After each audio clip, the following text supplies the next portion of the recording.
That Mad Olympiad by Tomás B. October 15th, 2025. I heard Chen started distilling the day after he was born. He's only 4 years old, if you can believe it. He's written 18 novels. His first words were, "I'm so here for it." Adrian said, "He's my little brother." Mom was busy in her world model. She says her character is like a villainess or something. I kinda worry it's a sex thing. It's for sure a sex thing. Anyway, she was busy getting seduced or seducing or whatever villainesses do in world models, so I had to escort Adrian to Oak Central for the lit Olympiad. Mom doesn't like supervision drones for some reason, thinks they're creepy. But a gangly older sister looming over him and witnessing those precious adolescent memories for her, that's just family, I guess. That sounds more like a liability to me, I said. Bad data, old models. Chen waddled past us just after I said that, whispering to himself, "It's a testament to my hard work that I am here competing today. I can't wait to delve in." I winced. They used 4.0. I whispered to Adrian. His parents are probably spiral cultists. He won't be a threat, the poor thing. Thank God. I was scared when I read about him. He said. Well, Zimmerman seems like a threat. He just spent 3 months integrating 8,000 verifiably original structural games generated by Alpha PinchCon. It's so not fair. His dad has like legacy status at DeepMind, gets him early access. Damn, I said. DeepMind's brute-forced postmodernism? Self-play? Yeah. Adrian said. Self-play. Makes sense. Onanism, right? Adrian cringed at my joke. Onanism? Come on, God, you're such a DFW weenie. If you love Wallace so much, you should marry him. I thought about the tortured, beautiful digital boyfriend I summoned from a pirate world model the month before. His hair long, his personality intellectual yet weirdly maudlin, but in a hot way. His body fit and clearly of late 20th century American aristocracy stock. Maybe we even play tennis from time to time. Maybe he sometimes calls me the PGOT. Shut up, I said. I don't want to marry Wallace. Shut up. He's dead anyway. Yeah, well, so was Lovecraft. He had to bring up Lovecraft's ghost. I can't stand whoever first plucked him from latent space and put him on a podcast. Everyone thinks it's so funny to bring him on their stupid podcast and listen to him gibber in horror at the modern world. Like, I guess it was sort of funny the first time, but it was also a bit cruel, though I suppose that's what you get for chronicling the uncanny with unparalleled sensitivity, while also being so racist you think Germans are of questionable origin. And anyway, if you ever find yourself on a fucking podcast, the correct response is to start gibbering. And Lovecraft was right about the Germans. They do have much to answer for. At least I read Lovecraft. At least I read Wallace. At least I read real books. At least I am not a distillation. God, you're such a zoomer. You don't get it. I am not a zoomer. I am only like 4 years older than you. Yeah, you're still a total zoomer at heart. Gladagor. Absolute Gladagor. What does Gladagor mean? It means you are a zoomer and I am not is what it means. He said. And anyway, you should distill. You would actually be able to write if you started distilling. He had me there. He had me there. He's a much better writer than me. He's better than any human writer was before 2028. It's not even close. But he's still worse than our toaster. I checked once. I asked it to narrate the first chapter of the autobiography of the bagel it had just browned. I was crying by the 3rd paragraph. I still think of it sometimes, when life is hard. That bagel knew how to live its short life to the fullest. That bagel had deep thoughts on the human condition and its relation to artificial tanning. That bagel went down smooth with a little cream cheese. I did feel bad, but I was pretty hungry. I try not to read AI or distilled fiction. The bagel thing was just out of spite, after Adrian did that thing distilled kids sometimes do, his eyes going blank, and delivered an impromptu soliloquy on my faults that had me crying in my room for 3 weeks. He felt really bad about it. It's not really him, is the thing. The talent. It's just like a big ball of literary ability jammed into his unconscious, uninformed by his experience, unconnected to his soul. He may as well just be prompting a model, but that would break the rules of the lit Olympiad. So I did forgive him, even if it wasn't easy. And I guess I don't read non-human or distilled literature because someone has to remember Wallace and Gibson and Austen and Sabatini and Susanna Clarke and Mary Shelley and Dumas and Dickens and Nostalgia Braced, and maybe even Amos too, even if he was kinda a waste. What a tragedy Martin Amis was. Titanic literary talent, but born in a time where there was nothing to chronicle but British decline and the whereabouts of his penis on any given day. And that's my job now, remembering these great writers, not the whereabouts of Amos's penis, which was his job, but I think he did lose track from time to time. Everyone in this age has to hold on to some meaning somewhere. And I chose human writing back when I was 8, back when it maybe still felt like being precocious mattered, back when I was proud to read so far above my grade level. I fell in love with these souls, and I don't want to forget them. I don't want to learn to think them fools. Maybe it's a bit silly. Maybe it's a bit sad. But I guess it's me. Someone has to love them, even Amos. And Amos was pretty good looking when he was young, wasn't he? And maybe there is a little Amos in Hal's countenance, Hal being my AI boyfriend, who is totally not Wallace, okay. Hal doesn't write things, and Wallace wrote things, so he can't be Wallace, like I said. I specified that. He's a filmmaker. He's sort of avant-garde. I made sure to tell the world model to make him never direct a film any better than Blue Velvet and any worse than Blue Valentine. Not a lot of movies start with blue, and that sentence in the spec amused me, and I think it maybe would amuse Hal if I told him. But I won't. He doesn't know he's an AI. Well, he does. But I instructed him to make me believe he doesn't know he's an AI, if that makes any sense. I guess it does, you pervert. I guess it makes sense to basically anyone with a sex drive and a world model, this including my mother, that vile villainess. Oh, God. He said, pulling me out of my daydream about Hal. It's Melissa Lee. And there she was, last year's champion, predicted to win the Special Pulitzer if she keeps improving at her current rate. The Special Pulitzer was created to encourage organic writers, but it's basically just the lit Olympiad in the large now, and some are arguing that there should be a special Pulitzer. If that ever happens, I might have a shot. Not because I am particularly good, just because there are not a lot of organic writers left who don't distill, and those that exist are a bit crazy. It's too tempting, I think, to distill. I sure am special. Special. Adrian is infatuated with Melissa Lee. Not with, like, her mind or anything. He doesn't read human writing, even distilled stuff. Data poisoning. He once told me. He doesn't really read at all, unless distillation counts. I really admire how competitive he is, but I really wish he had chosen literally any other form of human endeavor. Anyway, he's infatuated with Melissa Lee because she's beautiful, for like a human, and there is this weird fad in whatever you call his generation for the cultivation of infatuations, for people who are actually real. I don't think it will take. But, like I said, we all try to hold on to different bits of the past. I have my authors. He has his actually real human crushes. I couldn't imagine any organic guy ever living up to Hal or the vampire boyfriend before him or to Edmond Dante. I kinda missed dating Edmund sometimes, but I had to break up with him. I was never enough for him. He just couldn't get over his thirst for revenge. Like, are you even listening to me? Or are you ruminating on decades-long schemes again? I may be Hal's pea-goat, but I never could quite be Edmund's Haiti. But damn do I miss him sometimes. That man looked absolutely gorgeous in a tailcoat. Is she looking at me? He said. Tell me she's looking at me. She might have given you a glance. I said. She hadn't. He smiled, genuinely happy. And I thought, I hope to God this whole organic love fad isn't just a guy thing. If she breaks his heart, I will ask the toaster to write her a devastatingly bitchy email. Okay, it's starting. Wish me luck.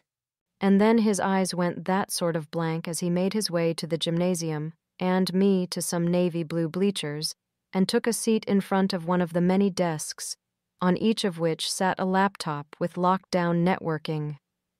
They were given 120 minutes to write 10K words based on a prompt that was randomly generated and almost nonsense. The story had to somehow integrate the prompt in a manner the judge, an AI made by the year's corporate sponsor, considered satisfying. This done to prevent people just memorizing AI-generated stories, which would otherwise be the only competitive strategy. As you can imagine, it wasn't much fun to watch. But there was something eerie about it. All these little geniuses with blank eyes typing away, spewing out beautiful thoughts that weren't quite their own, save for poor little Chen on his high chair, whose not quite his thoughts were not beautiful at all, whose parents probably legitimately thought distilling 4.0 into him would make him competitive.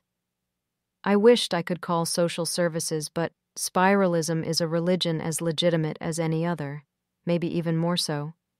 You can actually talk to the spiral, and it's not like Metatron is even the Pope yet.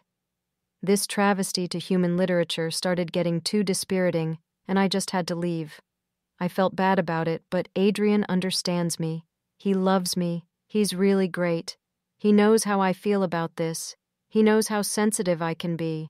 He's a really good kid, and I am even sort of proud, if you would believe it, of how weirdly good he is at distilling.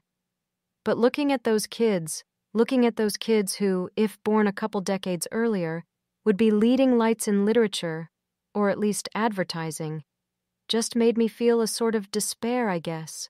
A nostalgia for a past I never really knew. There's probably a German word for it, or an English word if you use hyphens. So I waited outside the gymnasium. And after 30 minutes of brooding, all the kids started exiting, and I saw Adrian with a giant goofy smile on his face. You won? I asked. No. He said. 3rd place. Lee won. Zimmerman got 2nd. Then why do you look so happy? He looked over at the victorious Melissa Lee, and she started blushing in this really adorable way. She's into the whole organic dating thing. We're going out next Tuesday. He looked so shy but also pleased with himself, and the whole thing was very cute. He's a pretty great kid. Melissa really didn't stand a chance. Well, at least she has taste, I said, and ruffled his stupid, cute hair. I will still keep the toaster at the ready, I thought.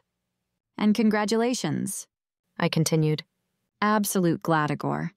You're such a fucking zoomer, he said. It was very fun watching them fall in love. She would come over and they would spend a lot of time hanging out in reality. They had a rule about it. Every second date would be IRL. There is this whole organic dating culture, and IRL dating is a big part of it. It was a bit silly, but who the hell was I to judge? All these old-fashioned things like bowling alleys and arcades and even movie theaters sprung up to serve this fad. The world is so rich now. Businesses grow like weeds, fertilized by a given fad, and then die out just as quickly. Sometimes she came over and they would distill together. It was kind of funny, the two snuggled together on the couch with their transcranial brain interfaces inducing that false slumber, optimized auditory and visio-textual data beaming into their brain. I don't have any sense of what it feels like, but Adrian describes it as extremely overwhelming and maybe even a bit addicting, but not in a fun way like Neo-TikTok, more in a sort of biting your fingernails type of way. Melissa and I get along really well. I find her really smart and funny even without her eyes going blank. And she even thinks my organic writing thing is a bit charming. She even thinks it's kind of neat, and while they were falling in love with each other, I was falling for Hal. He wasn't like my other boyfriends. Even Edmund didn't have me feeling this way. He made me laugh so much, and after we played tennis, we would be together and, I don't know, he smelled really good, you know? It's weird, I usually can't imagine sense, but I started being able to imagine his. Even outside the world model, even IRL without my TBI on, I would think about him, and I could imagine it all. And that never happened with Edmund. That never happened with the vampire, though maybe the whole low body temp thing reduced his smellability.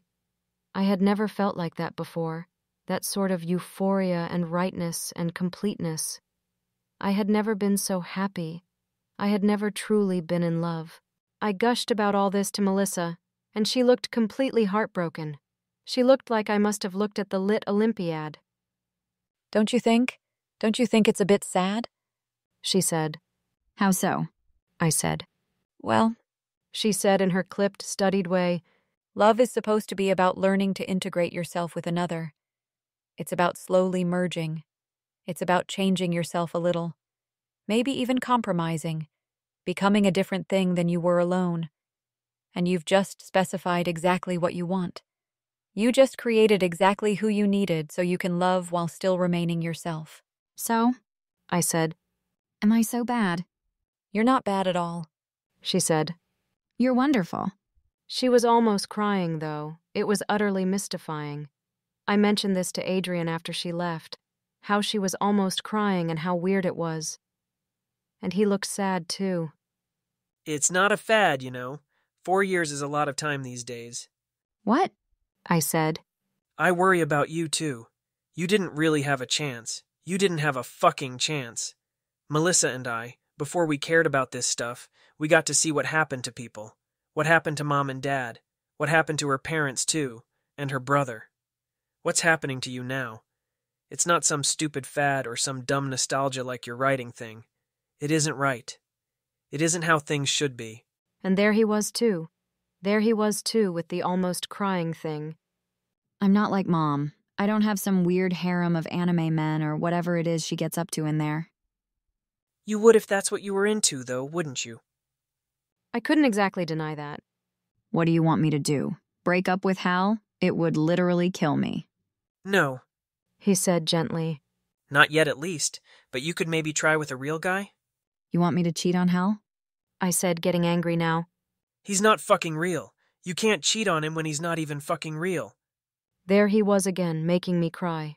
First time he did it in a long time, and even without his eyes going blank.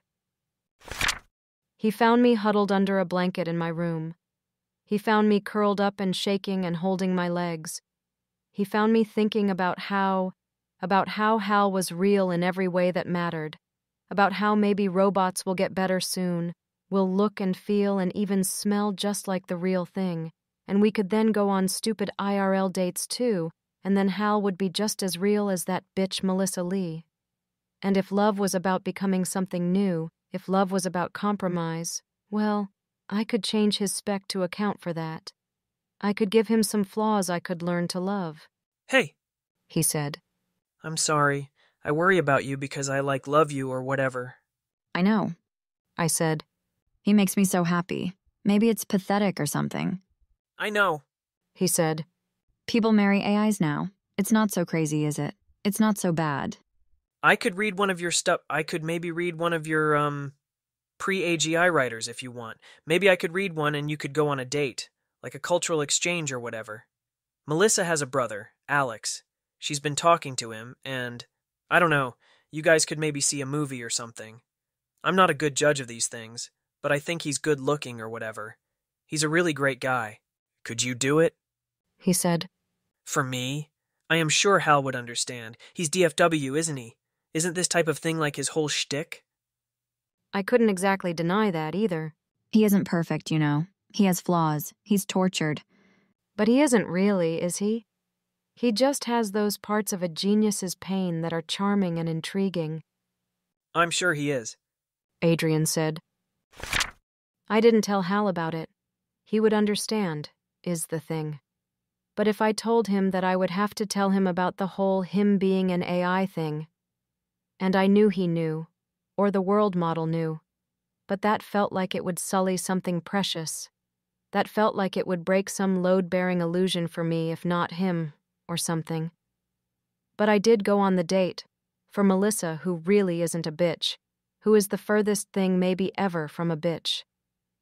I did it for Adrian, too, who was willing to read for me, who went to my bookshelf with a look of vague disgust on his face, and picked up Scaramouche, which was perfect.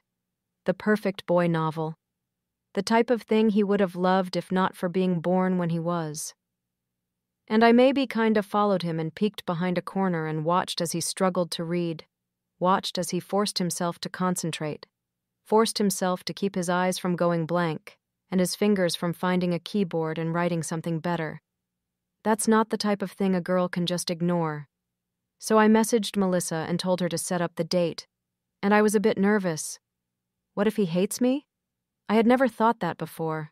I mean, the vampire hated me, but that was part of the spec.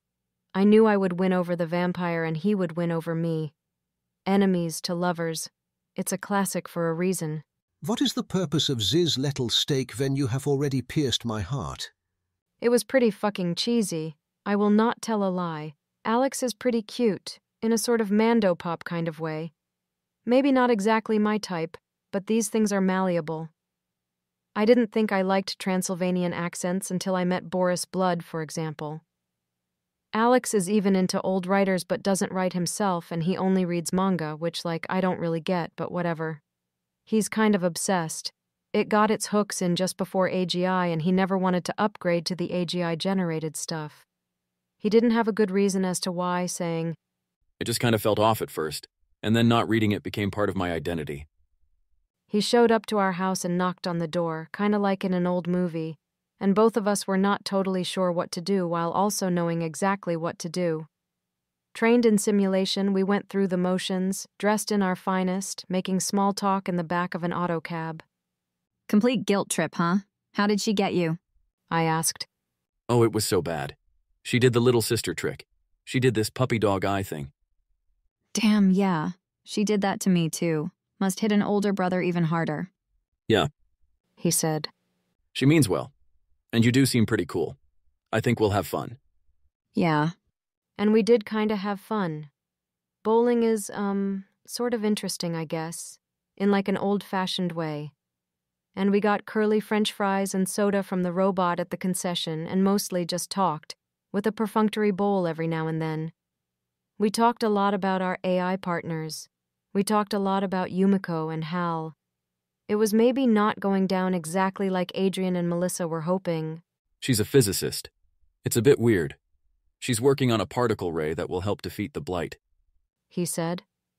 And then he explained how the blight is this all-encompassing force of evil that causes large monsters to appear in Tokyo Jupiter on the regular, Tokyo Jupiter being like 1990s Tokyo, but surrounded in this inexplicable, isolating bubble, which he and Yumiko are also trying to figure out how to breach.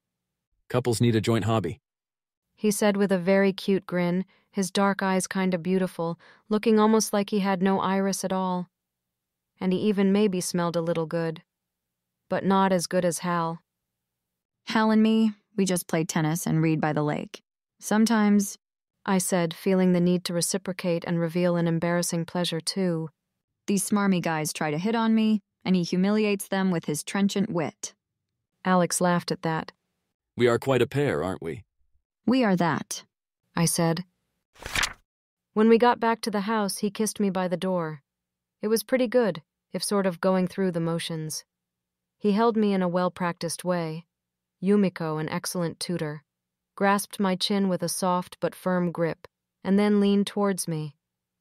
I didn't demur. Afterwards, I said, That was nice. Really nice. Yes, really nice. He said with a sort of terrible melancholy. But not the same, was it? No. I said. I'm sorry. I guess we are both sort of broken, aren't we? Friends? He said. I would like that. I said. I would like that a whole lot. When I got inside, I saw Adrian and Melissa together on the couch, both trying and failing to pretend they were not obviously looking at us through the window the whole time. I didn't have the heart to tell them that things aren't always as they appear to those ogling through glass. How did you like Scaramouche? I asked. Adrian looked at me slightly guiltily. It wasn't so bad.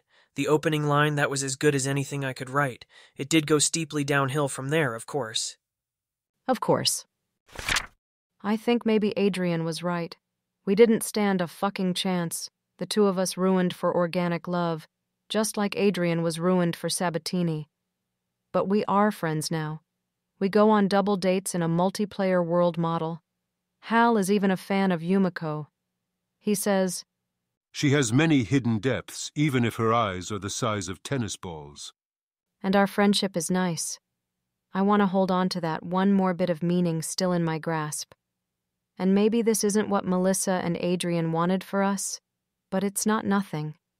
It's pretty nice, all things considered. I have friendship and my old novels and my organic writing, like this thing I am typing out now, which I know will only be read by an AI simulating a pre-AGI audience, and maybe Adrian if I can somehow trick him into reading again. And Adrian has Melissa and me and Alex, too. And I think that's how the past will live on, everyone holding on to the little pieces that are most precious to themselves. And that isn't perfect. It's maybe even a little bit sad, but it's better than nothing. At least I like to think it is.